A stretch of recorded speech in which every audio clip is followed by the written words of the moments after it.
Сайн мэцхан хүүхдүүдээ багш нь өнөөдрийн хичээл дээр нэгэн зөөрүүгийг бичсэн байна. За ингээд багш нь өнөөдрийн зөөрүүгээ хэрчмэл үзүүлэнгээр авчирсан байна. Миний хүүхдүүд эхний ажил бол энэ зөөрүүгийг харж байгаад зөв дараалд оруулаарай. За одоо бүгдээрээ зөв дараалд оруулъя. За юу гэж нөхөр биш, ууралсан болгон. Инээсэн болгон дайсан биш гэсэн байна. За та нар алиг ихэнд нь байгаа гэж бодож байна. За зөв дараалд оруулахад хамгийн ихэнд мэдээж нэг асуудал нь томоор гэснийгээ төрүүлээд авчдаг тийм ээ. За ингэж цаг очдог. За жишээлх юм бол инээсэн юу ээж болох вэ? Өөзөөтэй болгон хоёр одоо. Тэгэхээр нэг болгон нь орох юм шүү те. Инээсэн болгон юу ах вэ? Нөхөр биш гэж оруулж байна. За маань найз нөхд миний инээж байгаа надад сайн хандж байгаа болгон надад сайн байна гэсэн санаа мөн байна уу? За тийм утгаар оруулсан тийм ээ. За ууралсан. За томоор гэсэн учраас багш мөрийн ихэнд авчирлаа. Ууралсан болгон дайсан биш. Хичнээн ууртай уцаартай хичнээн чамд хатуу хэлсэн ч гэсэн тэр чиний төлөө байж байх магадлалтай гэсэн санаа гаргаж байна тийм үү? За ингээд багш нь өнөөдрийнхөө хичээлээр та нарт их өгүүлбэр зохиохдоо утга эсрэг утгатай үгийг найруулахад оновчтой хэрэглэх гэсэн сэдвээр хичээл заах гэж байна. За ингээд өнөөдөр бүгдээрээ ойролцоо ба эсрэг утгатай үгийн утгыг тайлбарлан зөв хэрэглэн өгүүлбэр зохиож сурнаа. За ингээд өнөөдрийн онцлогоо тавиад манай хүүхдүүд нэгдүгээр ажил. За энэ зүүр цэцэн үгээ бичээд авъя. За одоо энэ зүүр цэцэн үгдээрээ багш нь утгыг тайлбарлсан тийм ээ. За ингээ харж байхад за эхлээд инээсэн гин эсрэг утгатай үг нь юу юм шиг вэ? Юу гэж бодож байна та нар? Инээсэн. За инээсэн гэдгийн эсрэг утгатай үг нь бидний зүүр үг дээр бол ууралсан байна тийм ээ. Ууралсан. За тэгвэл ууралсан. За тэгвэл цөмөрөө ойролцоо утгатай үг нь бол инээсэн. Юу гэж болох вэ? Инээх. Мишээх. Баясах. Юу гэж болох вэ? Инээх, мишээх, баясах, хөөрөх. За ойролцоо утгатай үг гэдэг маань энэ үгийг нөгөө үгээрээ солиход утга нь өөрчлөгддөг тий. Баяссан болгон нөхөр биш байж болохоор тий. Хөөрсөн болгон нөхөр биш гэсэн санаа. Тэгэхээр энэ үгийн энэ зүүр цэцэн үгийн маань үндсэн утга алдагдахгүй байгаа учраас эдгээр нь юу вэ? Ойролцоо утгатай үг. Ойролцоо утгатай үг. Тэгвэл үүний эсрэг маань ууралсан гэсэн үг байна тийм үү? За бас нэг эсрэг утгатай үг нь бидний зүүр цэцэн үг дотор юу байна? Сайн байна. Нөхөр. Дайсан. За багш нь ер нь юу эсрэг утгатай үгийг тэмдэглэхдээ ялгаатай гэдэг энэ тэмдгээр бас тэмдэглээд байдаг ангийнхандаа энэ ялгаатай гэсэн тэмдгээр тэмдэглэждэг. Ойролцоо утгатайг бол ойролцоо гэсэн энэ санаагаар бас ингэж тэмдэглэдэг юм байна. Та нар өөрсдөө багшийнхаа зааснаар тэмдэглээрэй за. За нөхөртэй ойролцоо утгатай үг юу гэж болох вэ? Жишээлх юм бол нөхөр анд байж болно өөр найз байж болно тийм ээ. Найз нөхөр байж болно, найз байж болно, анд байж болно. Өшөө зөндөө байгаах манай хүүхдүүд олоод бичээрэй тийм үү? За мөн багш нь яагаад энэ үгийг ингэж тодруулсан байгаа юм бол за үүнийхээ зөв бичгийн дүрмийг тайлбарлая тийм ээ. Ууралсан. За уур гэдэг үеийн азгаар үйл үг үүсгэх ил даврыг залгасан байна тийм ээ. За энэ тохиолдолд хэрвээ 7 буюу эгшид гээгүүлчээр төгссөн үгэнд үйл үг үүсгэх ил даврыг залгахад эгшихийг ард нь жиргэлдэг. За энэ нь юу гэсэн үг гэхээр эгшигт гээгүүлч гэдэг маань ямагт эгшигтэй бичигддэг учраас тийм ээ. Уурал. За мөн нэр үгэн дээр шууд үеийн нөхцөл залгадаггүй. Тийм учраас одоо энэ маань үйл үг болсон. Үйл үг болсон учраас үйл дээрээ үеийн төгсөх нөхцлөө авч байна тийм үү? За ингээд ууралсан. Эхлээд бид утгыг тайлбарлалаа. Одоо энэ дотор байгаа үгсийнхээ зөв бичих дүрэн болон ойролцоо эсрэг утгатай үгийг оллоо. За ингээд манай хүүхдүүд бас тэмдэглээд бичээд аваарай.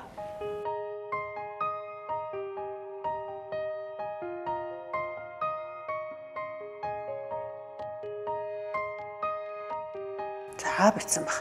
За ингээд багш нь дараагийн нэгэн зөөр үгийг гаргаж тавья. За ямар зөөрөө багш нь авсан байна?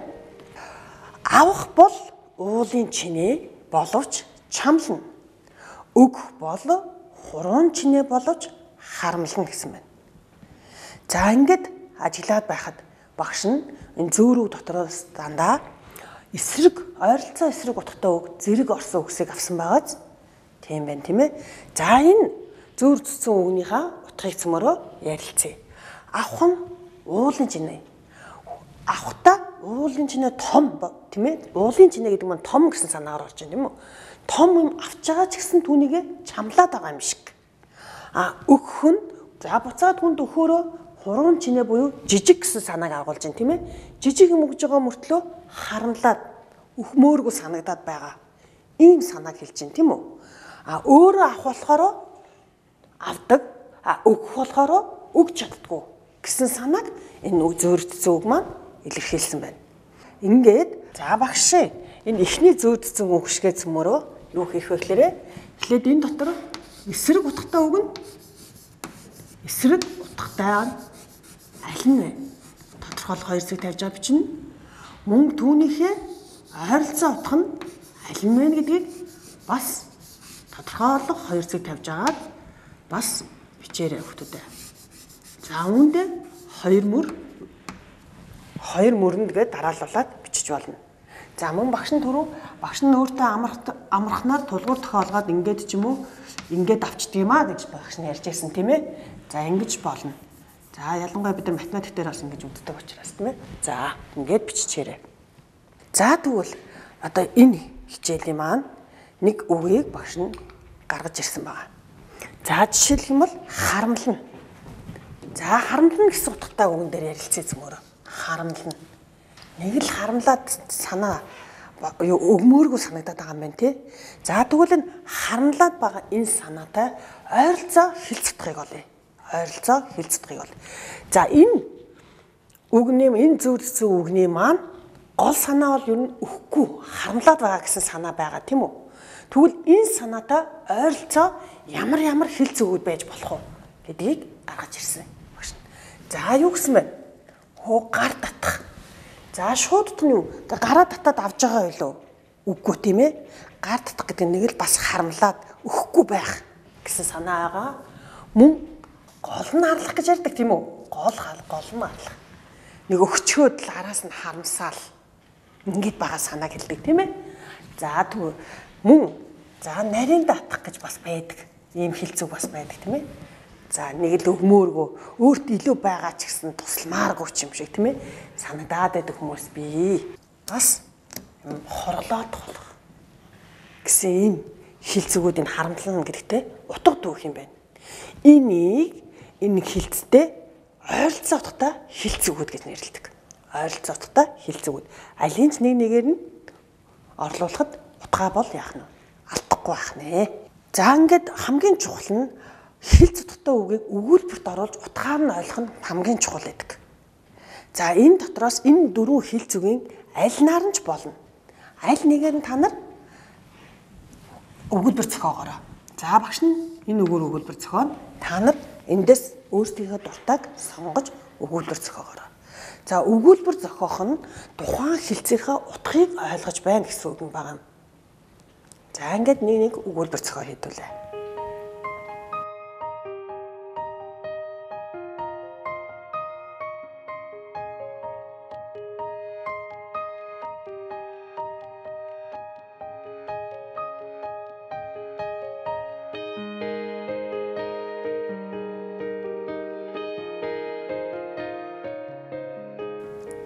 За багш нь ямар өгүүлбэр зохиосон бэ?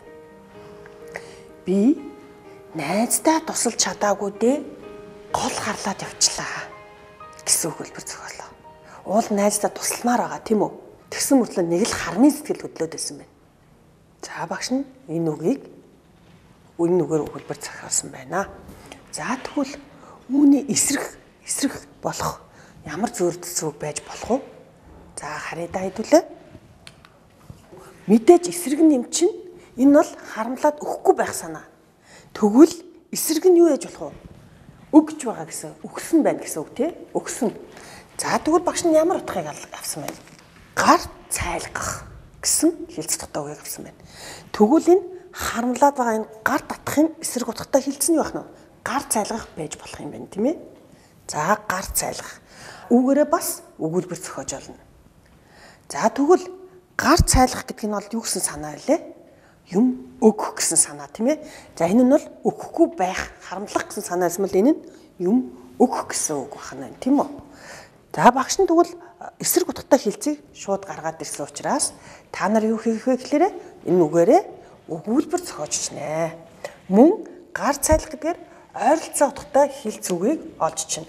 Төрөний харамлын гэдэгтэй гар татах, гол нь харлах, нарийн даатах, хорлоо тоолох гэдэгтэй адилхан гар цайлах гэдэгтэй ойролцоо утгатай үгийг олж чирээ. За үүнийг хаана хийх юм бэ? Дараа нь сургалтын хичээлийнхээ дараа гэртээ хийх нь тийм үү? За үүний дараа багш нь бас нэг юм үг авсан байна. Урмыг хуглах. Ийм хэлц утгатай үгийг авсан байна. За энэ бол багшийн 3 дахь хэлц утгатай үг байлаа. Урмыг хуглах. За утгыг та нар юу гэж бодож байна? За утга нь хүсэл зоригийг мохох, зориггүй болгох гэсэн санаа байна тийм ээ. За урмыг нь хуглах.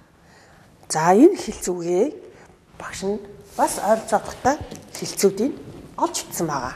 За үүнийг багш нь гэрт бас даалгаварлаж өгч байгаа юм байна. За урмыг хуглах гэсэн энэ хэлц үгнтэй маань ойролцоо утгатай ямар үг байж болох вэ? Жохон бодъё. За юу вэ? Хүний сайхан сэтгэл рүү ус хийх гэсэн санааг багш нь гаргаж тавьсан байна. Хүний сайхан сэтгэл рүү ус хийх. Сэтгэл рүү ус ингээд шууд утгаараа бол хувинтай ус юм уу, аягтай ус барьж аваад хийхийг хэлж байгаа илүү. Үгүй тийм ээ. Хэлц утга нь дандаа далд санаа агуулсан байдаг тийм үү? Сайхан сэтгэл рүү ус хийх гэсэн байна. За мөн ийм хэл утгатай үг байна. Өрөвдөхөд өр өшгөлөх гэж байна. Өрөвдөхөд өр өшгөлөх гэдэг юм. За хичнээн сайхан туслаад дэмжиж явж байхад түүнийг тоохгүй байх гэсэн санаа байна тийм үү? Энд. За мөн итгэл хүсэрдүүлэх. Итгээд найдаад за хичээлээ хийчих байхаа миний хүү гэд бодож байтал хийгээгүй байх нь шүү дээ тий. За энийг хэлэх нь байна. За мөн сэтгэл ээдүүлэх гэдэг хэлц үгийг авсан багш нь. Ээдэх, сүү ээдхийг бид нар мэднэ тийм ээ. За сүү ээдэж байгаа. Яадаг лээ? Гашилсан гэж ярьдаг тий. Гэтэл хүний сэтгэл бас тэгж ээддэг байх нь. Маш их найдаж итгэж байсан хүн хэрвээ урмыг хуглах юм бол бас хүний сэтгэл ингэж ээддэг байх нь байна. За ингээд багш энэ урмыг хуглах гэсэн үгнийхээ ойролцоо утгатай хэлц утгуудыг оллоо. Та нар гэртээ бол яах нь вэ? Эсрэгээрээ ямар хэлц үг байж болох вэ? Урмыг хуглах гэдгийн эсрэг. Хүсэл зоригийг нь мохоож зориггүй болох гэсэн бол түүнийг дэмжих тийм ээ? Дээш нь өөдөн татах гэдэг санааг агуулсан эсрэг утгатай хэлцийг та нар гэртээ олж бичих юм байна. Одоо бүгдээрээ үгээрээ өгүүлбэр зохиоё. За багш нь ямар өгүүлбэр зохиосон бэ? Өвөө маань надад хүний сайхан сэтгэл рүү ус хийх муухай шүү гэж загсан гэдэг өгүүлбэр багш нь зохиосон. За та нар энэс аль наар нь өгүүлбэр зохиож болж байна? Өөртөө дуртай үгээрээ өгүүлбэр зохиогоорой. За мөн магнайт тэнийх. За багш нь одоо 4 дахь хэлц үгээ авлаа тийм ээ. За магнайт тэнийх. Маш их баярлах тийм ээ. Маш их баярлах гэсэн санаа юм байна. Тэгвэл магнайт тэнийх гэдэг нь маш их баярлах, хөөрөх гэсэн санааг агуулж байна тийм ээ. За бас энэ тухайн үгнийхээ утгыг мэдж байгаа бол түүгээ өгүүлбэрт оруулж бас өөрсдийгөө шалгаж байгаараа тий. За үүнтэй ойролцоо утгатай үг нь юу гэж болох вэ? Нар гарах. За нар гарах. Миний нар гарлаа гэж ярьдаг. Хүү маань ирж ээжийнх нь нар гарлаа. Их баярлсан байна ээж нь тийм ээ. За магнаа хагартал баярлах. Миний хүү өнөөдөр хичээлдээ сайн байсан учраас ээж нь магнаа хагартал баярлсан. Ээжигээ баярлуулсан юм байна тийм ээ. Хөл газар хүрэхгүй байх. Би их орондоо ирсэндээ хөл газар хүрэхгүй баярлсан гэсэн санаа нь тийм ээ. За тэгвэл үүгээрээ багш нээс магна тэнийх гэдэгтээ ойролцоодохдоо хилцүүдийг олж бичлээ тийм үү. За ойролцоодохдоо хилцүүлэн эсрэг утгатай хилцийг манай хүүхдүүд гэртээ хийх ёстой байгаа. За багш нь ийм өгүүлбэр зохиосон байна. Хүүгээ сургуулаа амжилттай төгссөнд ээж минь магна хагартал баярлав. За үүний эсрэг юу гэж болох вэ? Та нар юу гэж бодож байна? Уйдгарлах, гониглах, гомдох байж магадгүй тийм ээ. Баярлахын эсрэг. За энэ бол маш их баярлах гэсэн утгатай байсан бол үүний эсрэг санаа нь гомдож гонихыг хэлэх юм тий. За тэгвэл үүн дээр багш нь ямар хэлц дотоо үг авсан гэж бодож байна та нар? Илгээ эвгэх. За та нар ийм хэлц дотоо үг сонсч байсан баг тий. Магнай тэнийх гэдгийн эсрэг утгатай илгээ эвгэх гэсэн үг байна. За илгээ эвгэх нь уйдгарлаж гуниглахыг хэлээд байна тийм ээ. Эдгээр энэ хэлц утгатай үгнүүдийг өгүүлбэрт оновчтойгоор бас хэрэглэж болно. За энэ хэлц утгатай үгийг маш сайн хэрэглэмэл монгол хэлний үгийн баялагч нь нэмэгдэж үгсэн сан нэмэгдэх юм байгаа бөөхдөдөө. Маш олон гоё баялаг хэлээрээ ярьж сурцгаахад эсрэг утгатай ойролцоо утгатай үгийг сурах нь хамгийн чухал байдаг. Одоо үүгээрээ бас өгүүлбэр зохиож болно. За багш нь ийм өгүүлбэр зохиолоо. Болд санаа алдан. Илгээ өвхөн суух нь харамсалтай. Болд ямар нэг юм гомдсон юм болов уйтгарлсан юм байна тийм ээ. Тэгвэл одоо та нарт багш нь өөртөө бие даан хийгэрээгээд хэдэн хэлц утгатай үгсийг олсон байгаа. За хэлц үгсийг уншаад ойролцоо утгаар нь холбож бичих юм байна. За эхлээд манай хүүхдөө сайн харчих. Бичиж хэрвээ амжихгүй бол дугаарлаад бичсэн ч болно бас тийм ээ. Тэгээд 1 2 3 4 5 гэчихэд энд нь цэг тавьчих болно. Дараа нь нөхөд бичих чинь тийм ээ. Ингэчээд хооронд нь холбож бас болно шүү. Ингэж холбочоод дараа нь үгсээ бичиж бас болно. За одоо цөмөрөө ярилцаад зэрэг хийцгээе. За нүдний гин гэдэг юу гэж бодож байна та нар? Ховор гэсэн утгатай санаа байгаа тий. Нүдний гим ховорцсон байхгүй байгаа олж хайх тийм зүйл гэсэн үг шүү дээ тийм үү? Тэгвэл энд алинтай нь таарах бол аль хэлц утгатай нь таарах бол за багш нь юу гэсэн байна? Өдрийн од шиг гэдэгтэй холбосон байна. Өдрийн од шиг гэдэг нь за уул нь өдөр бол од байдгүй байдаг. Нарны гэрэлд бүдгрээд бидэнд харагддаг. Тийм ховор байдаг учраас ховор юмгаас өдрийн од шиг гэж хэлдэг тийм ээ. За тэгвэл нүдний гим гэдэг маань өдрийн од шиг гэдэг хэлц утгатай ойролцоо утгатай юм байна. За дараагийнх нь тэмээ ямаа хоёр шиг гэж байгаа тийм ээ. За цөмөрөө шууд утгаар нь бодъё. Ямаа ямар вүлээ? Жижигхэн юмд. Тэмээ том амтан тийм ээ. Ялгаатай гэсэн санааг агуулж байна тийм ээ. Маш ялгаатай зүйлийг хэлэх нь тэмээ ямаа хоёр шиг гэж ярьдаг тийм ээ. За тэгвэл за арын баганд байгаа үгсэнс аль нь ялгаатай юм шиг санагдаж байна. Өдөр шөнө хоёр шиг. За өдөр шөнө хоёр тийм ялгаатай байдаг бахна шүү дээ тийм үү? За дараа нь нэг тэрний хоёр дугуй гэж ярьдаг. За тэрг нь хоёр ижил дугуй хахаар хоёулаа тэргэл явж идэг тий. Тэр хоёр хоёулаа өнгөрөхгүй бол тэр тэрэг урагшаа явах уу? Явахгүй шүү дээ. Тэгэхээр ямар санаа агуулж байна? Ижилхэн гэсэн санааг агуулж байна тийм үү? Утга нь тэр санааг энэ үгээр орлуулсан байна тийм үү? За тэгвэл энэ ижил гэсэн дараагийн багнад ямар үгтэй холбогдохоор юм бэ? Таарсан, таар шуудаг гэсэн байна тий. За нэг жоохон бухимдахаараа үгүй таарсан, таар шуудаанууд гэд хэлдэг тийм үү? Яг ижилхэн хоёр нөхөр байна штэ гэсэн санааг илэрхийлж байгаа юм байна шүү. Тэгэхээр нэг тэрний хоёр дугуй гэдэг маань таарсан, таар шуудаа гэдэгтэй холбогдож байгаа юм байна. За үүний дараа амаа урах шахах гэсэн утгатай үг байна. Их олон юм ярьдаг тий. Бодлогүйгээр маш их юм ярьдаг хүмүүсийг хэлдэг байна шүү дээ. За тэгвэл энэ юутай холбоотой байна? Над хамар доорх хагархаага хямдараа гэд зарим хүмүүс хэлж байдаг тийм ээ. Түүнтэй холбогдож байна. За тэгвэл тэмээ ямаа гэх тэмээ ямаа бас л ялгаатай гэсэн санаа.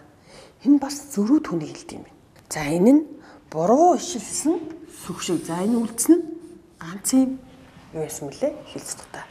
Сүхний буруу талаас нь хийгээд байвал яав? Болохгүй шүү дээ тийм ээ. Зөрүү түүнийг хэлж байгаа юм байна. За ийм маягаар манайх саяын хэлц утгатай үгнүүдээ ойролцоо утгаар нь холбосон баг. За эндээс аль нэг хэл зүгээрээ цөмөрөө өгүүлбэр зохиоё. За өгүүлбэр чи зөв оновчтой оруулж чадчихвэл тухайн хэл зүгийнхээ утгыг зөв гаргаж ийна гэсэн үг байна. За багш нь яг энэ цаг үеийн нөхцөл байдалтай холбоотойгоор ийм өгүүлбэр зохиосон.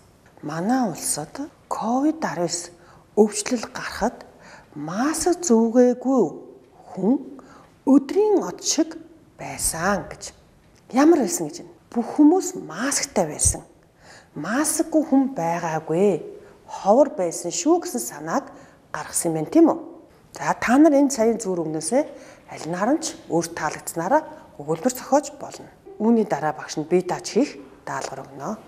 За эхлээд бид гэртээ гар цайлах гэдэгтэйгээ ойролцоо утгатай хэлц үгийг олж ичнэ. Мөн урмыг хугалах гэдэг хэлц үгтэйгээ эсрэг хэлц утгатай үгийг олж ичих хэрэгтэй байгаа. За үүний дараа дараах багш нь орлсон хэлц утгатай үгсийг ойролцоо хэлцийг нь бичиж өгүүлбэр зохиох юм байна. Яг үүншгээ ойролцоо хэлцүүдийн гэж бичээд дараа нь өгүүлбэр зохиох юм байгаа шүү. Ингээд хэлц утгатай үгийг эсрэглэх ойролцоо утгаар нь бид олж сурлаа тийм ээ. За ингээд дараагийн хичээл дээр багш нь өмнө заасан 3 хичээлийнхээ дагуу сонсголын цээжлэг хийх байгаа. Ингээд цээжлэхийнхээ дагуу цөмөрөө дөрмөө ярилцсан. Тэгэхээр манай хүүхдүүд хичээлээ бэлтгээд бэлэн сууцгаагаарай. Багшийнхаа заавраар хийцгээе шүү. За өнөөдрийн хичээлд сайн оролцсон хүүхдүүдтэй баярлалаа. Баяртай.